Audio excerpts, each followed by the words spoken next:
avec l'ancien ministre Douste Blazy, parce qu'il y a un bon sens, et puis les résultats qu'il a donnés sur les premiers milliers de malades, même s'il a considéré qu'il n'était pas éthique de mettre des malades dans un groupe contrôle, eh bien, moi j'ai une admiration sans faille pour quelqu'un qui pour moi est un géant, c'est un génie, c'est sûrement actuellement le scientifique qui a la plus grosse notoriété mondiale, en France bien sûr, mais très certainement sur le plan international. Et comment expliquez-vous alors les réserves de l'Agence du médicament?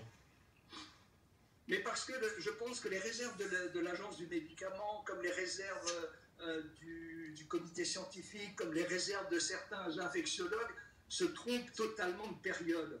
Il est évident, et moi j'ai toujours beaucoup apprécié ce que dit le professeur Perron de Garches, tout le monde sait qu'il y a un temps pour la recherche scientifique et que le temps pour la recherche scientifique, ce sont des études randomisées. Donc pour le grand public, ça veut dire un groupe qui est traité, un groupe qui n'est pas traité. Alors ça, c'est la base. Et on ne va quand même pas apprendre au professeur Raoult ce qu'est un essai randomisé. Seulement ça, c'est valable pour des nouvelles molécules, pour des maladies chroniques, quand on a le temps.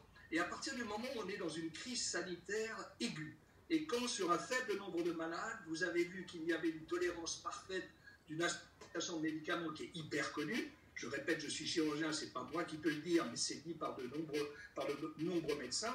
Eh bien, il est évident que vous êtes face à un problème. C'est-à-dire que vous avez un médicament que vous pouvez proposer qui a une tolérance historique très bonne, qui a un prix dérisoire, qui a une diminution de mortalité, puisque la dernière série du professeur Raoult sur plus de 1000 cas, c'est quand même une mortalité qui est de l'ordre de 0,5% par rapport à une mortalité qui normalement est 2 fois à 4 fois plus importante.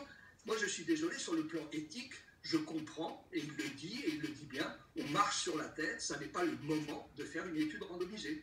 Et donc, je répète, c'est la raison pour laquelle il faut suivre des gens qui sont des génies de leur temps sur le plan de la science dans un domaine qui est le leur, et qui est ce domaine d'épidémiologie et de virologie. Et donc, pour